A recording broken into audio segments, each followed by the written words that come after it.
Tayo po ay nagpapasalamat sa Diyos sa Kanyang kabutihan sa atin, sa Kanyang pag-iingat, sa Kanyang pong pagpapala po sa atin. Welcome din sa atin pong online service. Amen. At welcome sa mga bisita po natin. Palakpakan natin ang Panginoon. Praise the Lord. Thank you for coming. May the Lord bless you abundantly. Amen. Praise the Lord. Last Sunday, I shared with everyone about the everlasting covenant of God. Ito pong walang hanggan na tipan ng Diyos. Itong walang hanggang tipan ng Diyos ay napakaganda, napakabuti sa part natin kasi ang Diyos ang nagbigay o gumawa ng covenant para sa atin. At yung mga blessings nito, provision, protection nito ay para sa mga anak ng Diyos. Sinabi natin, narinig natin last Sunday yung word na Isaiah 55 verse 3, na sabi doon, sabi diyan, incline your ear and come to me, the Lord said, hear and your soul shall live, and I will make an everlasting covenant with you, the sure mercies of David. You see, because we are in a covenant relationship with God through our Lord Jesus Christ, or in our union, nung tayo nakipag-isa sa ating Panginoong Jesucristo, tayo po ay beneficiary, tagapagmana, no? Recipients po tayo ng mga pagpapala ng Diyos, ng kahabagan ng Diyos, ng kabutihan ng Diyos, ng provision ng Diyos, ng pag-iingat ng Panginoon at ng isang pinagpalang buhay dahil sa everlasting covenant na yan. At tandaan po natin na yung covenant na yan ay everlasting. Ibig sabihin ng everlasting ay walang katapusan. Amen? It will never end. So, His blessings and His sure mercies that He has given to David. No, yung kanyang tiyak na kahabagan na ipinagkaloob niya kay David, kay King David during his time, ay para din sa mga anak ng Diyos na nakipag-isa sa ating Panginoong Jesucristo. It is the same covenant that God has given to Abraham long time ago, that God said, I will make an everlasting covenant with you. So kung ano yung covenant ng Diyos kay Abraham, tayo po yung recipients noon. Tayo po ay beneficiary noon. Kasi ang sino mga nakipag-isa kay Jesucristo ay naging anak ni Abraham sa pananampalataya. Amen? So tayo po ngayong umaga, pakisabi sa katabi mo, kasama ka sa pagpapala ng Diyos. Amen? Kasama ka sa lahat ng kabutihan ng Panginoon.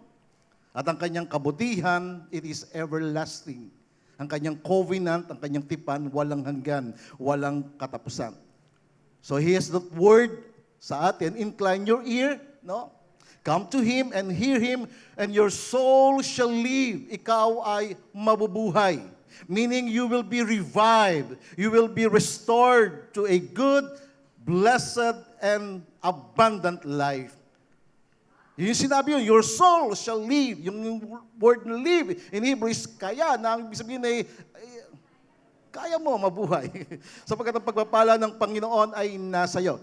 You see, in other words, when you submit yourself to God, you see, when you incline your ear, you submit yourself to Him, you come to Him, in other words, you live for Him, and the word it says na you hear Him, meaning you listen and be obedient to Him, then God is bound to His promises. Ang Diyos ay nakatali sa kanyang mga pangako. Sapagkat siya ang Diyos na makapangyarihan sa lahat, ang kanyang salita ay kanyang pinangahawakan at higit na kanyang pinagpapahalagahan ng kanyang salita kaysa sa kanyang pangalan.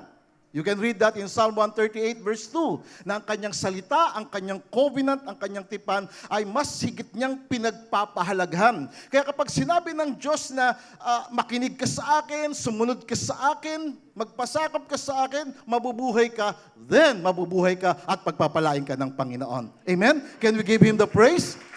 You see, God is bound to His promises in His everlasting covenant to pursue you. Habulin ka ng lahat ng kanyang kabutihan. Habulin ka ng pagpapala ng Diyos. Samahan ka ng pagpapala ng Diyos. Amen? When you submit yourself to God, live for Him, and be obedient to Him, all His goodness, all His blessings will be with you all the days of your life. Sino may gusto nun? Amen? And we can declare like David in Psalms 23 verse 6, sabi niya, surely, sabihin natin, surely. Ayan, surely goodness and mercy. Tiyak na ang kanyang kabutihan, ang kanyang kahabagan, susunod sa iyo.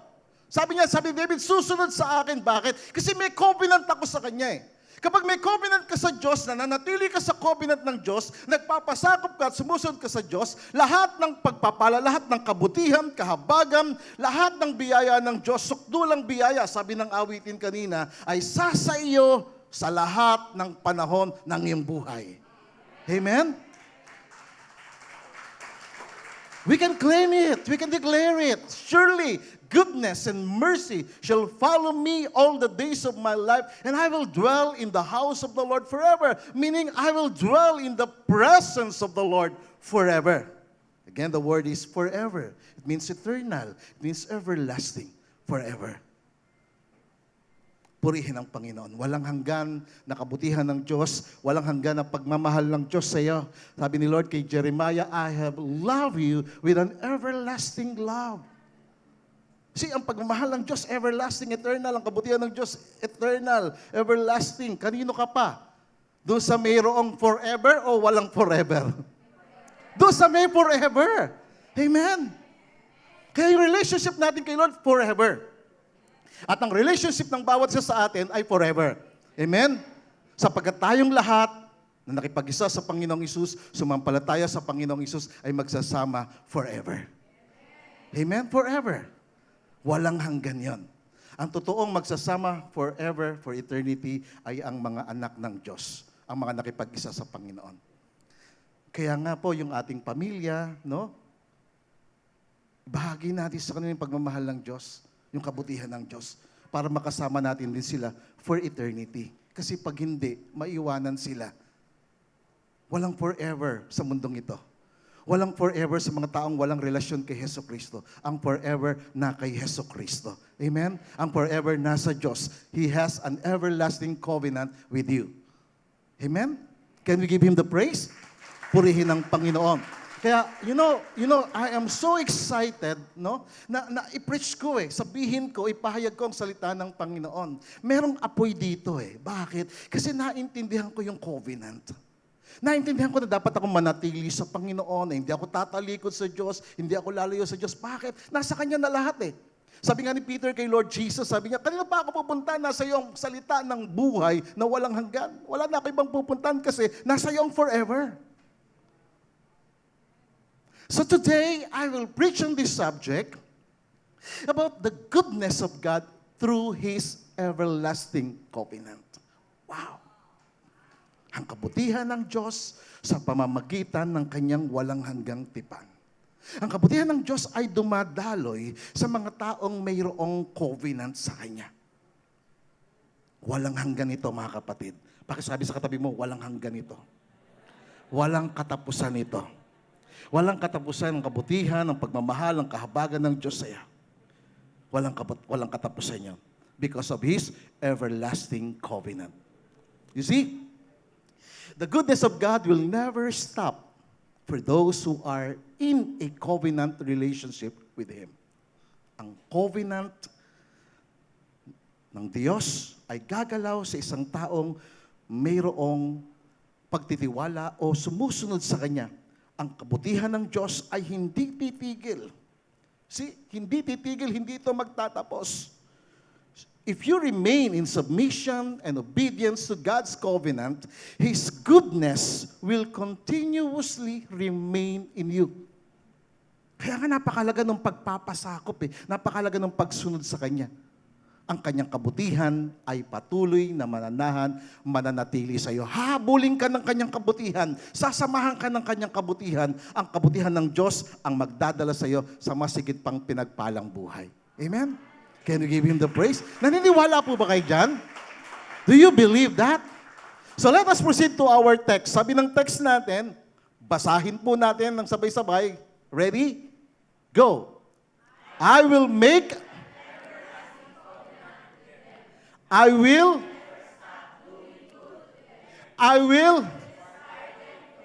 so that they will not turn away from me.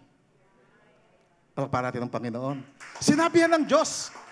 Sabi ng Diyos sa Jeremiah 32 verse 40, sabi niya, I will make an everlasting covenant. The same word na sinabi niya kay Isaiah. The same word na sinabi niya kay Ezekiel sa mga propeta. The same words na sinasabi niya sa bawat isa. I will make an everlasting covenant with them. I will never stop doing good to them, and I will inspire them to fear me so that they will never turn away from me. Kaninong covenant yan? That everlasting covenant is for Israel. And take note, for everyone. Sabi mo sa katabi mo, para sa ito. Sa bawat isa na mayroong covenant relationship with the Lord Jesus Christ. Because of the blood of Jesus, because of the shedding of the blood of Jesus, God made a covenant to Him for us to be part of this covenant. Galing ng Panginoong Jesus. Isinama niya tayo. Dahil sa pagtagas ng kanyang dugo, binigyan tayo ng pagpapatawad ng ating mga kasalanan, at tayo po ay kabilang sa covenant na ito. Dahil sa ating pakikipag-isa sa ating Panginoong Jesus. Amen? Dahil sa ating Panginoong Hesus Kristo. Sabi diyan, I will make an everlasting covenant with them. Kanino? To all who believe and trust in the Lord Jesus Christ, for the forgiveness of their sins, they are brought into a covenant relationship with God that will last forever. God's everlasting covenant will work mightily for the good of all who remain in submission, in relationship with the Lord Jesus Christ. Diyan po sa ating text na yan, sinabi niyan, the Lord said, I will make an everlasting covenant with them. I will never stop doing good to them. Take note of the word them and they. Just a word niyan. Sino yung them? Sino yung they? Sino sila? Sila yung mga mananampalataya na nagkaroon ng covenant kay Jesus Christ sa Panginoon. They are the believers. Kaya nga ang bayad kay Lord para pagpalain ka niya, patuloy ka niyang samahan, ay ang pananampalataya. Ang currency ng langit, ang bayarin sa langit, ang salapi na umiikot sa langit, sa presence ni Lord, ay ang pananampalataya. Kaya napakalaga ng pananampalataya, sinabi ng Panginoon itong everlasting covenant na ito sa mga sumasampalataya sa Kanya. Kaya kung ikaw ay sumasampalataya sa Kanya, ito ay para sa iyo. Pakitapik mo ang katabi mo, ito ay para sa iyo. Ikaw din ang tinutukoy dito. Kaya kung babasahin natin muli, sabi diyan, the Lord said, it says, I will make. So inuulit ko sa inyo para talagang ma-inculcate sa mind ninyo, sa heart ninyo, kasi malalim ito sa akin. Naintindihan ko itong sinabi ng Panginoon, na sinabi niya, I will make. Gagawa ako ng isang walang hanggang tipan. And I will never stop doing good, sabi ni Lord. Hindi ako titigil na gagawa ng mabuti sa kanila, sa iyo na sumasampalataya. Hindi ako titigil sa paggawa ng mabuti para sa iyo, para sa bawat isa. God said, I will inspire them. I will inspire you to fear me so that you or they will never turn away from me. Now, the question today is this, ano ang gagawin ng Panginoon sa mga may tipan sa Kanya? Ano ang gagawin ng Diyos sa iya? Based dito sa sinabi niya kay Jeremiah 32, verse 40, what will the Lord do for those who have a covenant relationship with Him? Ano ang gagawin ng Panginoon sa bawat isa na mayroong tipan, mayroong covenant sa Kanya? Ito ang gagawin ng Panginoon. Una, the Lord will intentionally, take note of the word, intentionally extend His goodness to us every day. Wow! Amen? Amen? Ito ang gagawin ng Panginoon. Intentionally sasadyain ng Panginoon. Hindi niya sasabihin, hindi ko sinasadya. Sasabihin niya, sinasadya ko. Sasadyain ko na iabot sa'yo o gawin sa'yo o i-accomplish sa'yo yung kabutihan araw-araw. Pakisabi sa katabi mo, araw-araw. Ang Panginoon ay sadyang gagawa ng kanyang kabutihan sa atin, sa bawat isa, at ito'y mananatili sa bawat isa na mayroong covenant sa Kanya araw-araw. Intentionally yan. Intentionally, God will extend His blessings, His goodness to us every day. Yun yung Diyos na pinaglilingkuran natin. Siya'y mabuting Diyos, yun yung kanyang nature, yun yung kanyang character. Siya ay mabuti. Walang ibang mabuti kundi ang Diyos lamang. Can we give Him the praise? Purihin ang Panginoon. The Lord will intentionally extend His goodness to us every day. Jeremiah chapter 32, verse 40, sa first sentence, it says, "The Lord said, I will make an everlasting covenant with them. I will never stop doing good to them." Wow. You see, because of His everlasting covenant, the Lord said, I will never stop. Hindi ako titigil ng paggawa ng mabuti sa kanila. Hindi ako titigil sa paggawa ng mabuti sa iyo, sabi ng Panginoon. Hindi kita titigilan hanggang sa malunod ka sa kabutihan ko. Amen? Ang kabutihan ng Diyos ang magdadala sa iyo sa kanyang pinagpalang galaw, at ang kabutihan ng Diyos ang magbibigay sa iyo ng kaunawaan. At makikita mo sarili mo na ikaw ay hindi matuwid, at dahil sa kabutihan ng Diyos, you will repent of your sins. Kasi lulunurin ka niya ng kanyang kabutihan. The Lord said, I will never stop doing good to them. Now, the word good in that verse in Hebrew is yotab, na ang ibig sabihin, it means doing good things and well-pleasing in His sight. Paggawa ng mabuting bagay at nakalulugod sa kanyang paningin. So ang purpose ng Diyos sa iyo, gumawa lagi siya ng mabuti sa iyo. Kaya nga may kinukote tayo sa Jeremiah 29 verse 11, na ang purpose ni Lord, His plans for us is not to harm us. Kailanman ang Diyos hindi nag-isip na ikaw ay masaktan, na ikaw ay maging miserable, na ikaw ay maging malungkot. Hindi nag-isip ang Diyos na ikaw ay mapahamak. Pero bakit nangyayari yan? Kasi may mga taong lumalabas sa tipan ng Diyos. Pag lumabas ka sa covenant ng Diyos, yun ang pinakamalungkot.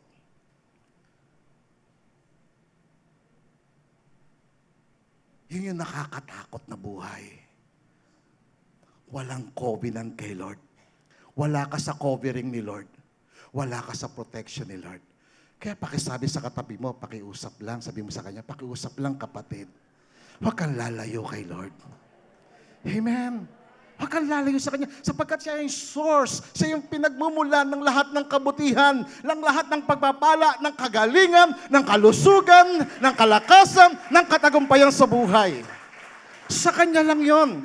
Hindi siya mag-iisip ng masama sa iyo. Ang Kanyang iniisip lagi sa iyo ay kabutihan mo. Kagandahan ng buhay mo.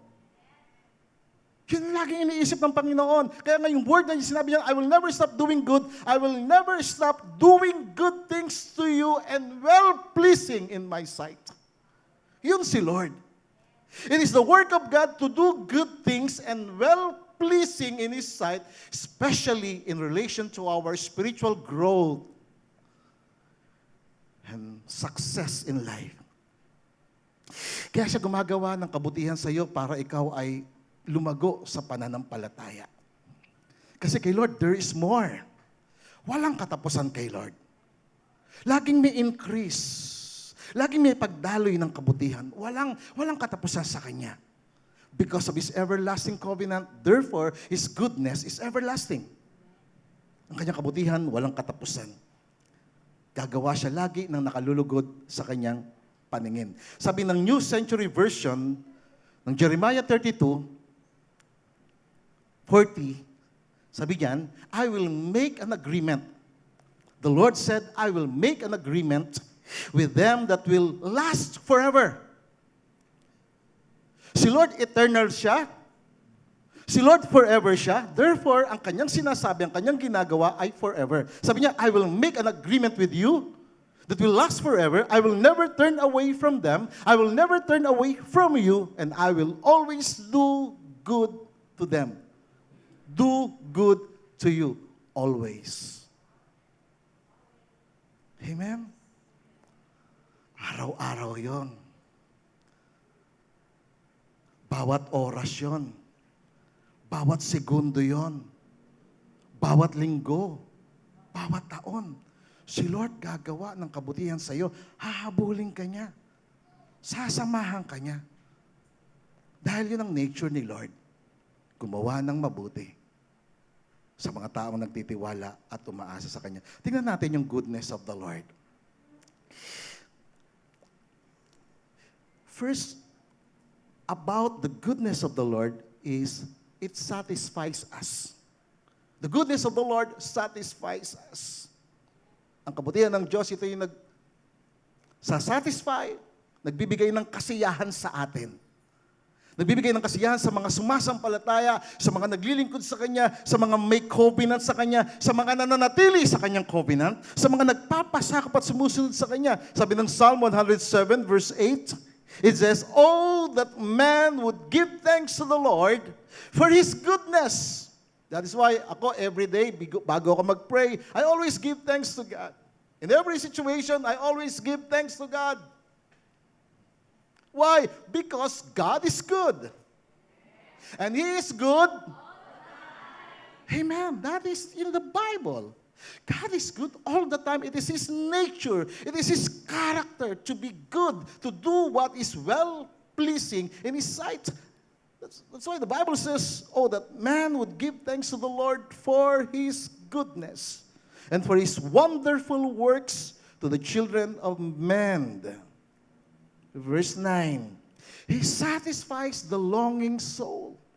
Sinasatisfy niya, pinapasaya niya, pinapaligaya niya yung kaluluwang nangangailangan. Kasi by nature, we are not satisfied. Only Him, only God can satisfy us. He satisfies the longing soul, and the Bible says, fills the hungry soul with what? Goodness. Pinupuno niya ang nagugutom na kaluluwa ng kanyang kabutihan.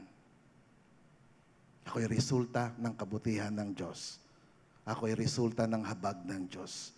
Ako'y resulta ng kanyang pagmamahal. Lahat tayo. Amen? The goodness of the Lord satisfies us. Pangalawa, the goodness of the Lord surrounds us. Ang kabutihan ng Diyos, ito yung pumapaligid sa iyo.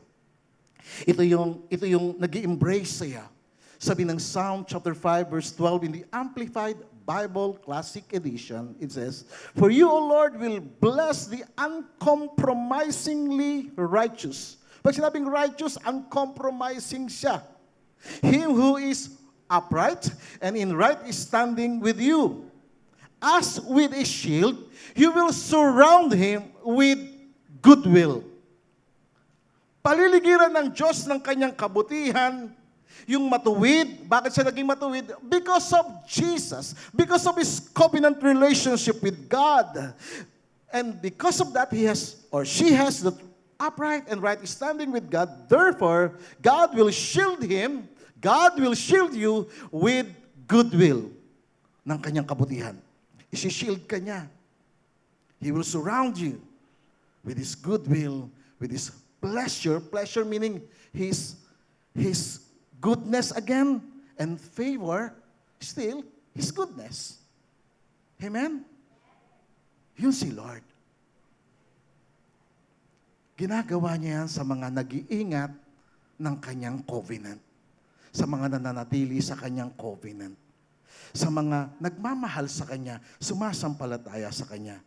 The Lord will surround them or the Lord will surround us with His goodness. Pangatlo, the goodness of the Lord shapes us.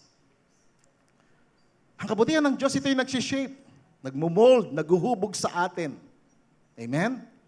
Yung kabutihan niya. Ito yung huhubog sa iyong pagkatao. Kaya ka magiging mabuti dahil meron kang mabuting Diyos. Kaya ka nagiging mabuti dahil ang kabutihan ng Diyos ay nasa iyo. Romans chapter 8 verse 28 in the New American Standard Bible, it says, we know that God causes all things to work together for good to those who love God. Lahat ng bagay ay pinahintulutan ng Diyos, nagkakalakip-lakip ayon sa gawa ng Diyos para sa kabutihan ng mga nagmamahal sa Kanya. Those who are called according to His purpose. God causes. Laging ganoon. Mabuti at masama, God causes. Pastor, masama eh. Still, ang Diyos pa rin ang gumagawa. Siya pa rin. Because yung masama na nangyayari, para pa rin sa ikabubuti ng kanyang mga anak, ng mga may covenant sa kanya. Iniwala kayo doon? Let me give you an example. Si Joseph, sa Bible. Diba? Pinagkaisaan siya ng kanyang mga kapatid. Ibinenta siya. Binili siya at dinala sa Egypt. Sa Egypt, tinukso siya, hindi siya pumatol doon sa nanukso sa kanya. Ipinakulong siya. But the Bible says in Genesis chapter 39, the presence of the Lord was with him. Laging ang presence ng Diyos nasa kanya. Bakit? Kasi siya, naintindihan niya yung covenant ng Diyos.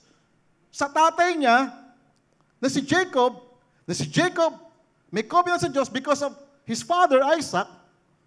And Isaac has that covenant with God because of his father Abraham. Naipasa yung covenant. Naipasa yung covenant relationship kay Lord. Pero yung mga kapatid niya, hindi nila naintindihan yung nangyayari. Kaya nga, nung namatay na yung father niya, lumapit sa kanya mga kapatid niya, kasi isipin ng mga kapatid niya na itataboy na sila ni Joseph. But Joseph said, in Genesis chapter 50, verse 20, sabi niya, you intended to harm me. Pinlano nyo. Nasaktan ako. But God intended it for good to accomplish what is now being done. You see, inayos ng Panginoon. Bakit? God causes all things to work together. Shinip niya, hinubog niya, hinulma niya yung buhay ni Joseph upang manatili sa covenant sa kanya, upang yung presence niya ay manasa sa kanya. The reason why the presence of God was with Joseph, because Joseph remained in his covenant relationship with God. Same with us. Same with you. Mananatili ang presence ni Lord sa iyo if you will remain in your covenant relationship with God. See, sabi niya, God intended it for good to accomplish what is now being done. The saving of many lives. Para mas maraming maligtas. Remember, sa panahon na yun, nagkaroon ng worldwide famine. Talagang matindi yung kagutuman noon.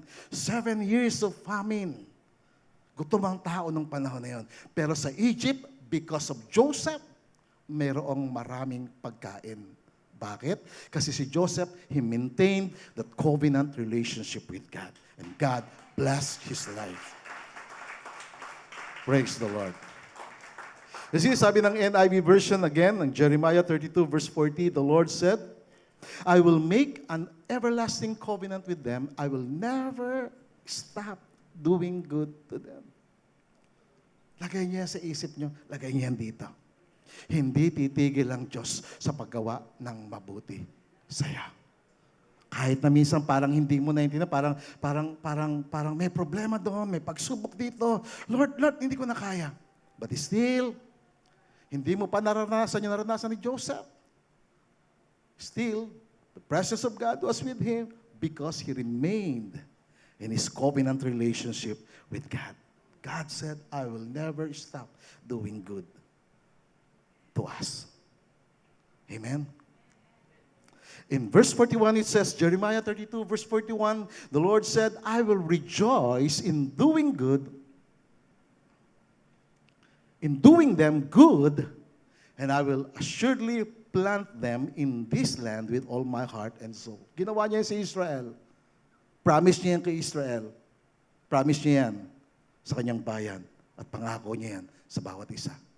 I will rejoice in doing good to you. Well-pleasing in His sight, good in His sight. That is the first. The Lord will intentionally extend His goodness to us, to you, to everyone, every day. That is the first. Second, the Lord will inspire us to experience His holy fear in our hearts every day. I-inspire ka ni Lord na maranasan mo, i-enjoy mo araw-araw yung kanyang banal na takot. Kaya nga si Joseph nung siya tinukso, sabi niya, paano ko magagawa ang napakalaking kasalanan na ito sa harapan ng Diyos? Naintindihan niya yan. Bakit? Kasi may covenant siya sa Diyos. Bakit? Kasi ang Diyos gumagawa ng kabutihan sa kanya. Bakit? Kasi ang Diyos ini-inspire siya every day to have that holy fear or to experience, to enjoy that holy fear with God. So kung ikaw ay mayroong banal na takot sa Diyos at nararanasan mo ito araw-araw, it is because ini-inspire ka ni Lord. Kaya nga mayroong word eh. The word of the Lord was given for us. It is inspired.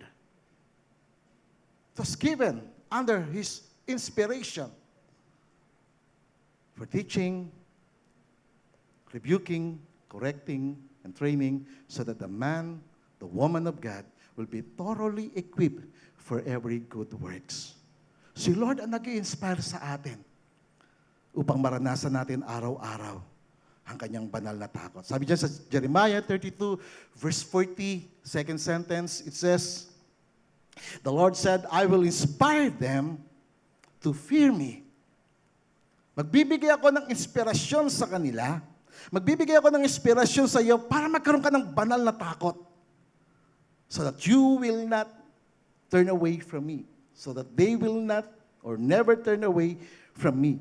You see, because of His everlasting covenant, the Lord said, I will inspire them to fear me so that they will never turn away from me.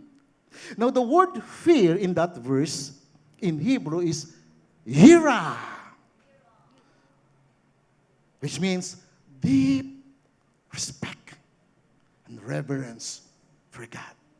Yira, malalim na paggalang at pagpaparangal sa Diyos. Yun ang ibig sabihin yung fear in that verse. Malalim. Kapag malalim ang paggalang mo sa Kanya, malalim ang pagpaparangal mo sa Kanya, di ka gagawa ng masama. Sabi sa Amplified Bible, I will put in their heart a fear and reverential awe of me so that they will not turn away from me. Sabi ni Lord, maglalagay ako ng takot, ng banal na pagkilala sa akin upang hindi sila lumayo sa akin. Sabi ng The Message Bible, it says, the Lord said, I will fill their hearts with a deep respect for me so that they will not even think of turning away from me. Ganda, no? Kaya ang ganda ng mga version ng Bible, lalo mong naiintindihan yung sinasabi ng key verse. Key verse natin kanina, yung goodness. Pangalawa, itong fear of God. Na ang ibig sabihin pala ay malalim. Malalim na paggalang sa Kanya. Malalim na paggalang, mataas na pagpaparangal sa Diyos. Kaya yung pagsamba sa Kanya, mataas na pagpaparangal, mataas na pagkilala sa Panginoon. Question today is, why do we need the fear of the Lord? Bakit natin to kailangan? Bakit kailangan ng bawat isa ang pagkatakot sa Panginoon? No? Una po, because the eyes of the Lord are on those who fear the Lord. Ang mata ng Diyos ay naroon sa mga may takot sa Kanya. Dahil may covenant ka sa Kanya, ini-inspire ka niya na magkaroon ka ng banal na takot sa Kanya. Therefore, ang Kanyang mata ay nakatingin sa'yo, nakasubaybay sa'yo. You are the apple of God's eye. Sabi ng Psalm 33 verse 18, the eyes of the Lord are on those who fear Him. Ang mga mata ng Panginoon ay nasa kanila na may takot sa Kanya, sa kanila na umaasa sa Kanyang walang kabiguan o hindi nagtatapos o hindi nagpipail na pagmamahal. Amen? Ang mata ng Panginoon ay nasa kanila. Pangalawa, because the blessings of the Lord are on those who fear the Lord. Ang pagpapala ng Diyos ay naroon sa kanila na may banal na takot sa Diyos. Merong malalim na paggalang sa Kanya. Merong mataas na pagpaparangal sa Kanya. Ang pagpapala ng Panginoon ay nasa kanila. Psalm 128 verse 1, it says, blessed are all who fear the Lord, who walk in obedience to Him. Pinagpala ang lahat ng mga may takot sa Diyos. Kaya si Lord, ini-inspire niya ang bawat isa sa atin na magkaroon tayo ng banal na takot sa Kanya. Na pag nakita mo yung kasalanan, ay kasalanan yan, lalayo ako dyan. Bakit? Kasi hindi matutuwa ang Diyos, hindi malulugod ang Diyos. Bakit? Kasalanan yun eh. Ang kasalanan ang naglalayo sa atin sa Diyos upang ang Diyos hindi marinig ang ating panalangin. Ang kasalanan ang dahilan kung bakit marami sa atin naghihirap, mabigat ang buhay. Bakit? Kasi may kasalanan. The moment na ang kasalanan tinalikuran, gumagaan ang buhay. Gumaganda ang buhay. Bakit? Si Lord sasamahan ka niya. Tutulungan ka ng Panginoon na umangat ang iyong buhay.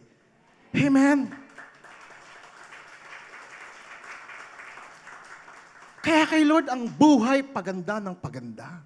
Pabuti ng pabuti. Paangat ng paangat. Kaya kung na kay Lord ka, at hindi mabuti ang buhay mo, check it out. Yo. Tingnan natin, evaluate natin, assess natin. Lord, bakit ganito hindi yata maayos ang buhay ko? Hindi ko yata nararamdaman yung kabutihan mo. Tingnan mo, kapatid. Tingnan natin. Kaya nga meron tayong covenant. Manatili tayo dito, sumunod tayo. Sabi niya, pinagpala ang mga may banal na takot o may takot sa Panginoon na lumalakad sa pagsunod sa Kanya. The Lord gives inspiration for all of us to have that holy fear of God. Magkaroon tayo ng banal na takot sa Diyos. Magkaroon ka ng malalim na paggalang sa Kanya at mataas na pagpaparangal sa Kanya. Verse 2, sabi diyan, you will eat the fruit of your labor. And the Bible says, blessings. Sino gusto ng blessings? Hindi lang yan blessing, blessings. Plural yan. Ang dami niyan. Lahat ng blessing ni Lord, lahat ng mga pagpapala niya, no? Blessings, protection, provision, covering, ko-cover ka niya. No? He will keep you safe away from wicked spirit, away from wicked people, kasi may mga taong masama, He will keep you protected away from them. He will keep you safe away from any accidents and incidents in your life. God will protect you. God will bless you, and the Bible says, prosperity will be yours. Ang kasaganaan, mananahan sa'yo. Amen? Can we give Him the praise? Kaya merong kasaganaan kay Lord, merong prosperity kay Lord. May kasaganaan sa Kanya. Purihin ang Panginoon. Ito ang sinasabi sa atin ang salita ng Diyos. The Lord said in Jeremiah 32 verse 40, I will inspire them. I will inspire you to fear me so that you will never turn away from me. Sino sila na tumatalikod sa Panginoon? Who are those who turn away from the Lord? There are those who have no holy fear of God. Pagka tumalikod ka sa Panginoon, ibig sabihin, hindi ka natakot, hindi ka nagkaroon ng malalim na paggalang sa Panginoon. Ang mga taong nawawala sa Panginoon, kaya ako nagpipray ako, Lord, huwag akong mawala. Kasi pag nawala ako, ibig sabihin nun, hindi ko na nararanasan araw-araw ang malalim na paggalang at ang mataas na pagpaparangal sa Diyos. Hindi na ako nagkaroon ng takot. Bakit maraming tao masama ngayon? Wala silang takot sa Diyos. Ito ang kailangan natin. Banal na takot sa Panginoon. God wants you to have a deep respect and holy reverence of God. Again, balik ko kayo ulit sa word, Jeremiah 32, verse 40. The Lord said, I will make an everlasting covenant with them, with you. I will never stop doing good with them who believes with you. And I will inspire them who believes. I will inspire you who believes to fear me, so that you or they will never turn away from me. Amen.